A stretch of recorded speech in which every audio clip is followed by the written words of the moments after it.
요한계시록 14장 12절 성도들의 인내가 여기 있나니 저희는 하나님의 계명과 예수 믿음을 지키는 자니라. 또 내가 들으니 하늘에서 음성이 나서 가로되 기록하라. 자금 이후로 주 안에서 죽는 자들은 복이 있도다 하시매 성령이 가라사대 그러하다. 저희 수고를 그치고 쉬리니 이는 저희의 행한 일이 따름이라 하시더라. 여기서 말하는 성도들의 인내를 촉구하는, 그리고 그 인내의 내용이 하나님의 계명과 예수 믿음을 지키는 인내가 요구되고 있는데, 그것을 인내라고 할 수밖에 없는 것은 성도들이 사는 이 세상이 우리 앞에서 보는 바와 같은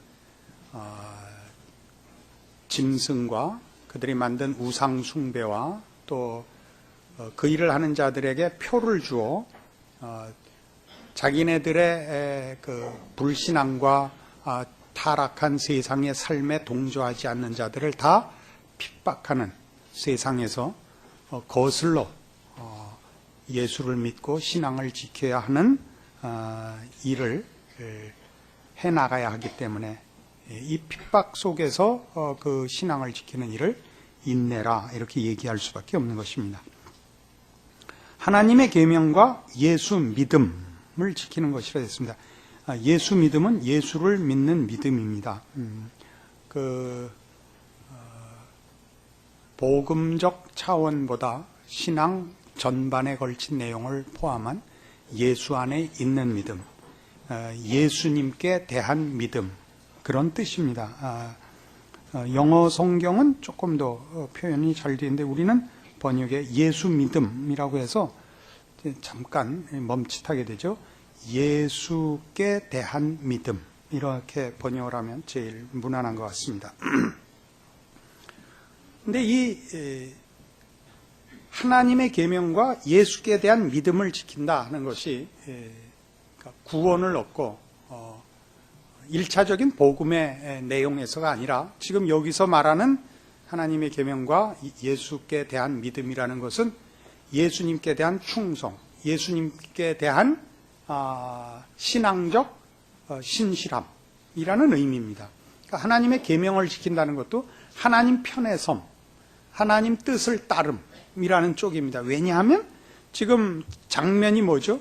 13장에 등장한 바와 같은 짐승과 그 우상에 대한 경배와 하나님을 섬기며 신앙하는 기독교적 정신과 위배될 뿐 아니라 적대적인 세력과 대비되고 있는 것이죠.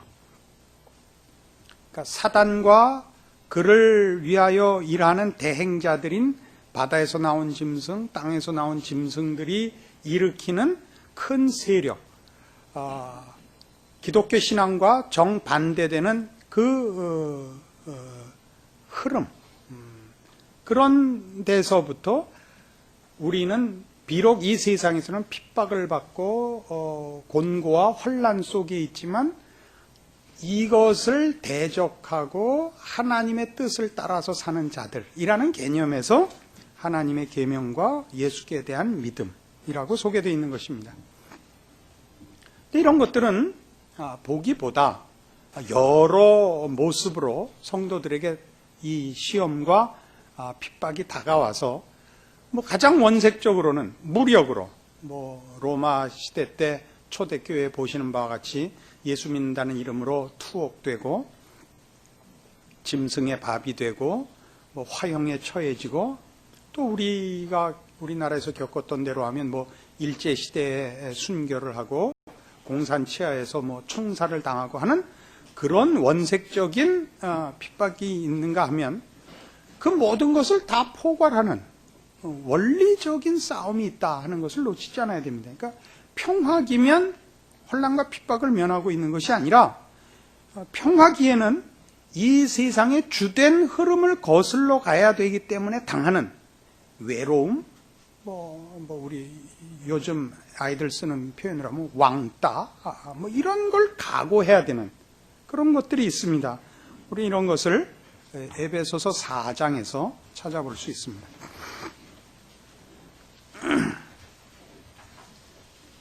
자, 에베소서 4장 17절 이하를 보시면 그러므로 내가 이것을 말하며 주 안에서 증거하노니 신약성경 314페이지입니다. 이제부터는 이방인이 그 마음에 허망한 것으로 행함같이 너희는 행하지 말라. 저희 총명이 어두워지고 저희 가운데 있는 무지함과 저희 마음이 굳어짐으로 말미암아 하나님의 생명에서 떠나 있도다. 저희가 감각 없는 자되어 자신을 방탕에 방임하여 모든 더러운 것을 욕심으로 행합니다. 이런 것들은 세상이 사는 법입니다. 세상은 친한 표현도 고급스럽게 하지 못하고 함께 망가지는 것이 친한 표현이 돼서 결속을 다지는 자리도 폭탄주 이런 걸로 그걸 또 많이 마셔야 그 가까운 표가 되는. 그리고 범죄 행위나 타락한 행동에 공범이 돼야 의리가 있는. 이렇게 세상은 그렇게 가는 법입니다. 그래서 여기는 같이 허망하고 무지하고 생명에서 떠나 감각 없는 자되어 방탕에 자신을 방임합니다. 여기에서부터 우리의 신앙을 지켜내는 싸움을 해야 됩니다. 세상은 다 그렇게 흐르는데 거기서 전 그렇게 못합니다 하는 거 만만치 않은 일입니다. 참 어렵죠. 어떻게 우리가 예수 믿는 사람으로서 다르게 사느냐 하는 거를 그 거룩을 저 더러움에 있고 흑암에 있는 자들 앞에 빛으로 소금으로 나타낼 수 있을까 하는 건 참 어렵습니다. 그래서 여기는 20절에 이렇게 되어 있습니다. 오직 너희는 그리스도를 이같이 배우지 아니하였느니라. 여기서부터가 말하자면 우리 성도들이 사는 예수님께 대한 믿음인 것입니다. 진리가 예수 안에 있는 것 같이 너희가 과연 그에게서 듣고 또한 그 안에서 가르침을 받았을진데 너희는 유혹의 욕심을 따라 썩어져가는 구습을 쫓는 옛사람을 벗어버리고 오직 심령으로 새롭게 되어 하나님을 따라 의와 진리의 거룩함으로 지으심을 받은 새 사람을 입으라. 이 새 사람으로의 싸움, 그러니까 이 더러움에서 벗어난 거룩한 성도의 싸움을 하는 것이야말로 하나님의 계명을 지키고 예수께 대한 믿음을 지키는 것이며, 말하자면 짐승이 이 온 세상의 힘을 동원하여 반대하고 발악하는 불신앙과 더러움과 무지함과 파멸의 공격에 대한 우리의 답이요, 우리의 신앙과 우리 된 것을 지키는 싸움입니다. 이것이 인내입니다. 우리가 신앙생활을 해보면 어느 때가 제일 편하냐면 우리끼리 모였을 때가 제일 편합니다. 그죠? 그러니까 수련회 가면 돌아가지 말자는 거죠. 뭐 여자들은 다 이제 밥하기 싫어서 가지 말자는 거지만 1차적으로 집에 가지 말고 여기서 영원히 있자는 거죠. 베드로가 했던 옛날 변화산에서 얘기가 그냥 계속되고 있죠. 우리끼리 있으면 그 거스름이 필요 없거든요. 우리가 다 같은 길, 다 같은 신앙과 소망을 향하여 우리가 한 흐름을 가지고 있으니까 가만히 있어도 흘러가니까, 글이 바른 방향으로 흘러가니까 그게 편하죠. 세상에 나가면 세상은 거꾸로 흐르잖아요. 우리 거슬러 가야 된다고요. 가만히 있어도 또 내려간다고요. 제자리를 지킬래도 앞을 향해서 헤엄을 쳐야 제자리를 지키고, 거슬러 올라가려면 여간만 힘을 내서는 안 되는 것입니다. 이것이 성경이 우리에게 가르치는 것입니다. 에베소 다음 빌립보 다음 골로새서 1장 9절 이하의 말씀을 봅시다. 이 우리의 신자된, 이 말하자면 세상을 거스르는 인내의 싸움의 그 내용을 보면 그것이 싸움 같지도 않고 전투 같지도 않고 이렇게 드러난 무력의 투쟁 같지 않습니다. 그러나 모든 싸움은 실상 이겁니다. 골로새서 1장 9절, 이로써 우리도 듣던 날부터 너희를 위하여 기도하기를 그치지 아니하고 구하노니 너희로 하여금 모든 신령한 지혜와 총명에 하나님의 뜻을 아는 것으로 채우게 하시고, 이겁니다. 하나님의 뜻으로 채워지는 싸움을 해야 됩니다. 그죠? 그러나 우리는 세상 것에 너무 예민하죠. 이건 다릅니다. 살기 위한, 살아나가는 성실함과 책임을 지키는 것은 다릅니다. 어디 가서 물건 싸게 사고, 삶의 질을 높이고, 또 뭐 자녀들 교육 잘하고 이런 것들을 흉보는 것이 아닙니다. 인간이 허락된 인생과 그 존재에 대하여 최선을 다하고 그 열심을 부리는 것은 당연한 책임입니다. 그러나 그런 것들이 가장 큰 목표로서 하나님의 뜻과 하나님의 자녀로서의 본분을 지켜나가는 것과 부합되는가를 보셔야 됩니다. 이것이 분리되어 있는 경우가 많습니다. 그러니까 하나님의 뜻에 대해서 신앙 고백을 하고 있지만 그것은 몇 가지 일에서만 그렇고 사는 문제는 정신없이 살 수 있단 말이죠. 정신없이. 그러지 말란 말입니다. 정신없이 살지 마시라고요. 그래서 이제 계속 봅시다. 주께 합당히 행하여 범사에 기쁘시게 하고 모든 선한 일에 열매를 맺게 하시며 하나님을 아는 것에 자라게 하시고 그 영광의 힘을 쫓아 모든 능력으로 능하게 하시며 기쁨으로 모든 견딤과 오래 참음에 이르게 하시고 우리로 하여금 빛 가운데서 성도의 기업의 부분을 얻기에 합당하게 하신 아버지께 감사하게 하시기를 구하노라. 그러니까 이 내용을 9절에서 11절까지를 통합해 보면 그 궁극적인 그 판단 기준 혹은 이 특성의 그 핵심을 성도의 기업을 얻은 것으로 인한 하나님 아버지께의 감사, 이렇게 얘기할 수 있습니다. 하나님의 자녀로서 허락된 내세의 하나님 나라의 기업에 대한 감사, 그러니까 현실과 우리의 인생과 우리의 존재 속에 가장 중요한 부분으로 감사거리가 되고 자랑거리가 되고 거기에 모든 우리의 관심을 모아야 된다, 이런 얘기입니다. 이것은 늘 교회 나와서 봉사하고 늘 기도하고 늘 성경 보고 늘 전도하라, 이렇게 단순한 얘기가 아닙니다. 여러분이 하나님의 자녀로서 여러분에게 허락된 인생을 살아나가시고 그 속에서 여러분 한 인격적 존재가 신앙 인격과 성품과 지혜와 안목과 무슨 모든 면에서 하나님의 자녀라는 그 거룩함과 하나님의 자녀로서의 영광의 자리로의 전진이요 소원이요 채워나감들입니다. 이런 것들은 전인적인 평가를 내려야 되는 것이기 때문에 몇 가지 행위를 갖고 표현할 수 없으며 또 어떤 보란듯한 형태로서 증명되는 것이 아니라 전인격에 걸친 삶의 전 영역에서 나타나는 신앙 인격으로 본인을 점검하셔야 됩니다. 설명을 하면 할수록 더 어려워지는 이유는 뭘까요? 이게 제가 여러분에게 꼭 전달하고 싶은 것은 우리는 이렇게 고함을 지르고 크게 떠들면 그게 신앙이 좋은 것으로 돼버렸단 말이에요.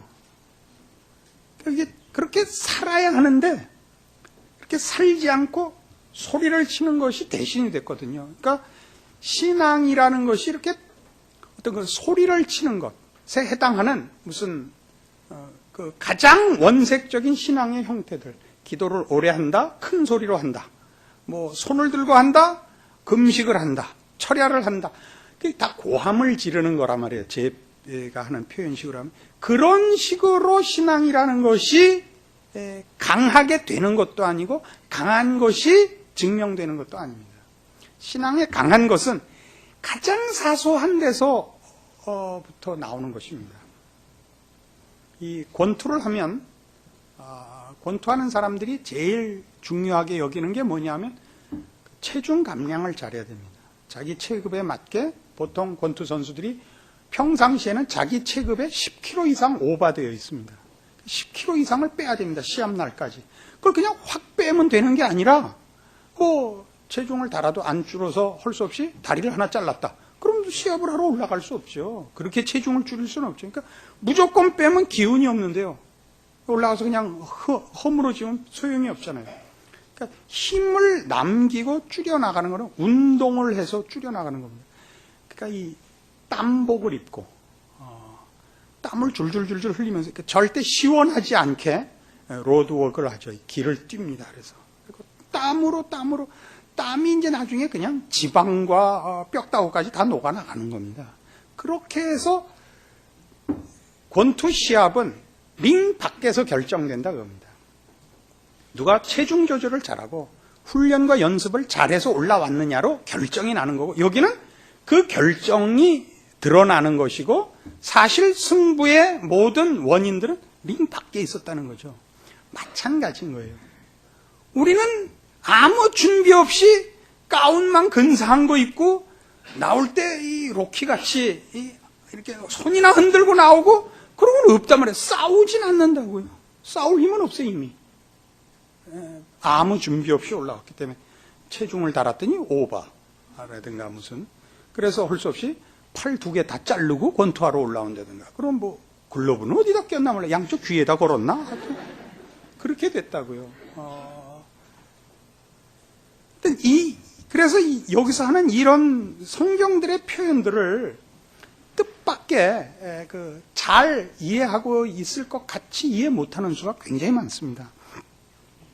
봅시다. 13절. 그가 우리를 흑암의 권세에서 건져내서 그의 사랑의 아들의 나라로 옮기셨으니 그 아들 안에서 우리가 구속 곧 죄사함을 얻었다. 이게 무슨 얘기예요? 우린 다르다 이거예요. 어디야? 흑암의 권세와 사랑의 아들의 나라, 이렇게 둘이 달라요. 흑암의 권세와 사랑의 아들의 나라에 속한 우리가 다른 거예요. 그러니까 9절에서 12절은 이제 저기 속한 자들과 이쪽에 속한 자들의 다름의 가장 중요한, 비교되는, 그리고 우리만이 가질 수 있는 내용이죠. 그래서 우리는 이 성경에 나타난 이 예수 그리스도에 대한 우리의 믿음이 세상이 말하자면 사단과 그쪽이 주는 것에 대한 뭐라 그럴까요? 탐욕과 대비되며 저쪽이 파멸과 헛된 것과 더러운 것으로 그 특징을 갖고 있다면 우리는 거룩하고 생명이요 영원한 것으로 그 특징을 갖고 있는 줄 아는 것입니다. 예수를 믿는다라는 말을 큰 소리를 내고 자주 말하고가 문제가 아니라 예수에 대한 믿음이 무엇이냐가 이해된 것이 예수에 대한 믿음이죠. 난 예수를 믿습니다. 이렇게 뭐 언젠가 어떤 집회에서 이렇게 얘기하는 걸 들었어요. 믿음에 확신이 안 서면 믿습니다를 100번만 하면 의심이 사라진다는 거예요. 100번쯤 같은 소리를 짓거리면요, 정신이 없어요. 의심할 여력이 안 남는다고요. 거의 기절 직전인데, 이런 식으로 얘기하지 말고, 얘기만이 아니라 여러분 스스로가 여러분의 신앙 문제를, 공산당에 내려와서 따발청대고 너 예수 믿으려면 난 믿을래. 난 믿을 거야. 그럴 거야. 그렇게 갖다가 어디 다락에 얹어놓지 말라 말이에요. 아시겠어요? 그렇게 살라 말이에요. 어느 날이 아니라고요. 여러분 각자가 매일의 날을 부여받고 있잖아요. 오늘 자고 나면 내일 아침도 또 해가 뜬다고요. 내일이라는 하루, 오늘이라는 하루 동안 여러분이 예수께 대한 믿음을 지켜야 되는데, 예수께 대한 믿음은 그를 따라 이 사랑의 아들의 나라에 속한 자로서 저 흑암에 속한 자들과 다르게 사는 싸움인데, 세상을 거슬러야 돼요. 어려워요. 인내해야 되고 환난과 핍박 속에 있다는 것을 절감하게 돼요. 우리가 신앙생활을 제대로 하면 세상이 우리 보고 빙신이라 그래요. 굉장히 어렵습니다. 병신되는 거 단번에 안 됩니다. 병 많이 모아야 신이 됩니다. 그래서 뒤에 계속 좀 보죠. 16절, 만물이 그에게 창조되되 하늘과 땅에서 보이는 것들과 보이지 않는 것들과 혹은 보좌들이나 주관들이나 정사들이나 권세들이나 만물이 다 그로 말미암고 그를 위하여 창조되었고, 또한 그가 만물보다 먼저 계시고 만물이 그 안에 함께 섰느니라. 그는 몸인 교회의 머리라. 그가 근본이요 죽은 자들 가운데서 먼저 나신 자니 이는 친히 만물의 으뜸이 되려 하시며, 아버지께서 모든 충만으로 예수 안에 거하게 하셨다 그래요. 이런 예수님에 대한 이 설명을 자꾸 하는 이유는 예수를 믿는다 하는 것은 예수 안에 있는 것, 예수님만이 주실 수 있는 것에 대한 우리의 충성입니다. 사단이 파멸과 불신앙과 더러움으로 우리를 부르듯이 예수를 믿는다 할 땐 예수님께서 의와 진리의 거룩함으로 우리를 부르고 있습니다. 그 의와 진리의 거룩함이라는 것은 예수님이 누구시라고요? 만물이 그에게 창조되고 모든 창조물보다 먼저 나신 자고 보이는 것들과 보이지 않는 것들이 다 그로 말미암고 그는 교회의 머리고 그는 아버지께서 모든 충만으로 그 안에 허락하신 분이라고요. 모든 충만의 우리 이해를 돕기 위한 표현으로 창고, 모든 충만의 근원이시라고. 그러니까 예수님께 대한 믿음이라는 것은 우리가 가지는 기독교 신앙의 내용이요, 약속이요, 소망이요, 그리고 그것들은 다 저 악한 세력이 줄 수도 없고 우리도 만들 수 없고 하나님만이 허락하시는 신성에 속한 거룩에 속한 것들이에요. 거룩하다는 건 윤리 도덕적 차원보다 하나님께 속한 것이라는 구별의 문제라고요. 그만이 주실 수 있는 것. 천지를 창조하신 이가 주실 수 있는 것. 우리를 그의 형상대로 만드신 이가 주실 수 있는 것. 이런 개념에서 예수께 대한 믿음이라 이렇게 얘기하는 겁니다. 그래서 뒤에 이렇게 얘기가 계속돼요. 21절 전에 악한 행실로 멀리 떠나 마음으로 원수가 되었던 너희를 이제는 그의 육체의 죽음으로 말미암아 화목케 하사 너희를 거룩하고 흠없고 책망할 것이 없는 자로 그 앞에 세우고자 했다 이거예요. 원수였던 우리를 어떻게 했다고요? 거룩하고 흠없고 책망할 것이 없는 자로 그 앞에 세우기로 했다고요. 이게 예수께 대한 믿음입니다. 이 싸움을 해야죠. 그러니까 예수를 믿는다 라는 우리의 신앙 고백이 가지는 의미, 그 목표가 뭐냐? 이런 거예요. 그리스도 안에 있는 거룩함의 완성. 거룩하면, 그 거룩함은 비단 더러움과 구별되는 윤리적, 도덕적 차원에서의 구별 정도를 더 벗어나서 이쪽에선 만들어낼 수 없는 영광의 내용들. 감사와 찬송으로 밖에는 우리가 표현할 수 없는 그런 것들을 허락하시는 그 예수 그리스도께 대한 믿음을 얘기하고 있는 것입니다. 그래서 다시 본문에 돌아와 보시면 우리가 지금 성도들의 인내가 여기 있나니 저희는 하나님의 계명과 예수 믿음을 지키는 자니라 이렇게 되어 있습니다. 그리고 지금 예수께 대한 믿음을 우리는 어떤 무력이나 환경에 관한 싸움보다 내적인, 원리적인, 본질적인 내용에 관한 것으로서 매일 이 싸움을 아무도 피할 수 없다. 우리는 이 싸움을 현실 속에서 매일매일 해야만 한다라고 지금 설명을 드린 것입니다.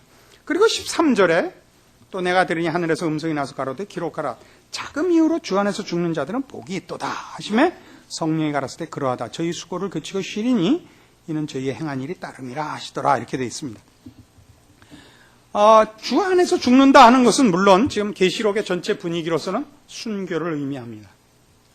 주님의 이름을 끝까지 지켜서 목숨까지도 바친 인내와 충성의 끝에 있는 순교요.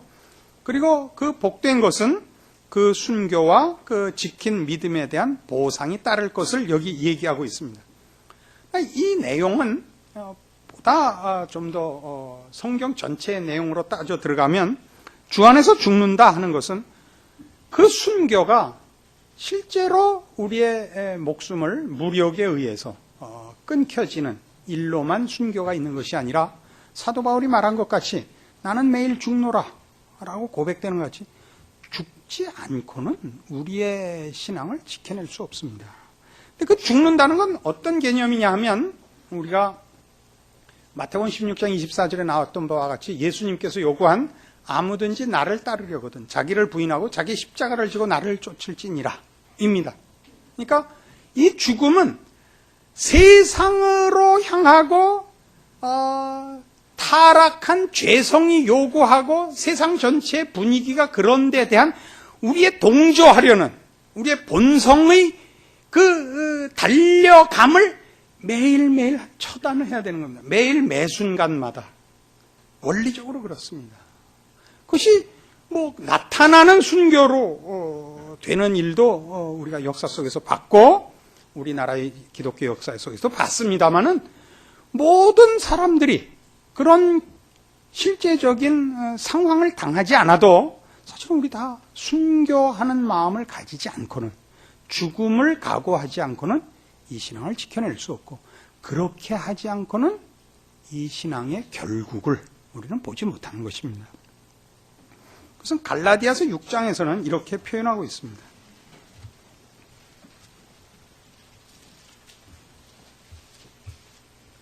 신약성경 309페이지 갈라디아서 6장 14절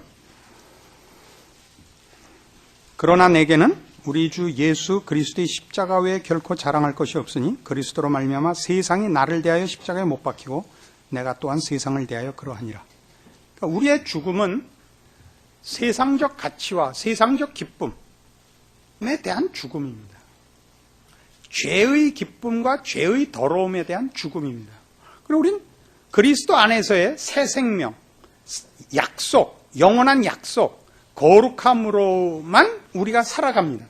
근데 이 문제를 다시 지금 본문에 돌아와서 자금 이후로 주 안에서 죽는 자들은 복이 있도다 하시며 성령이 가라사대 그러하다 저희 수고를 그치고 쉬리니 이는 저희의 행한 일이 따름이라 하는 이 표현은 조금 전에 말씀드린 바와 같이 목숨을 걸고 신앙을 지켜야 하고 그래야 보상을 받는다라고 설명을 했습니다. 이 표현이 하나도 틀린 것이 없습니다. 그러나 이 표현은 오해의 여지가 있습니다. 오해의 여지가 있다는 것은 이런 결사적인 신심을 유지해야 하나님 앞에 칭찬을 받는다라는 식으로만 이해되어서는 안 됩니다. 우리가 보통 이해하는 식이죠.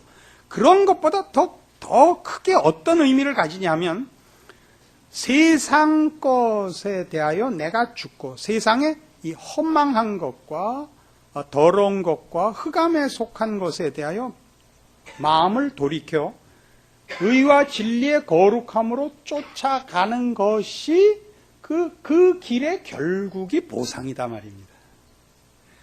생각해 보세요. 우리 아이들이 놀고 싶고 요새 뭐 컴퓨터 게임 하느라고 정신들이 없죠. 컴퓨터 게임하고 뭐 나가 놀고 요즘 애들은 밤에 자고 낮에 나가 놀잖아요. 그래서 학교 가면 자고 밤에 나가서 지들끼리 만나서 놀고 길거리를 다니면 어느 한 놈도 핸드폰 안 쓰고 있는 놈이 없어요. 뭐 얘기하고 있잖아. 저 새끼 뭐 하는 거야? 문자 메시지 보내는 거야. 뭐 양손에 쌍권총을 손모가지를 그냥 뭐 하다 이렇게 갔어요.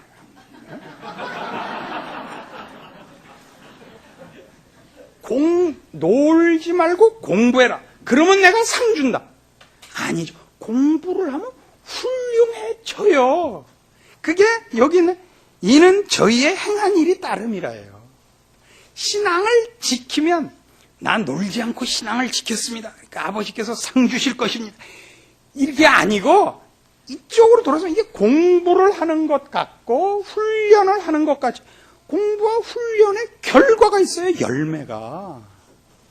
물론 하나님이 칭찬하실 겁니다만은 우리의 그 영광은 신앙을 지켜나간 끝에 있다고요.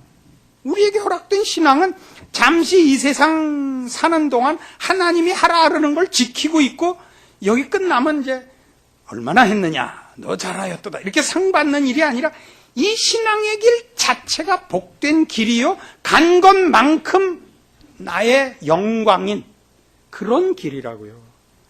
세상의 반대, 악한 죄악의 세력에 반대에 부닥쳐 있기 때문에 인내고 희생이고 순교이지 이 길은 복된 길이고 영광의 길이고 유일한 진리와 생명의 길이죠.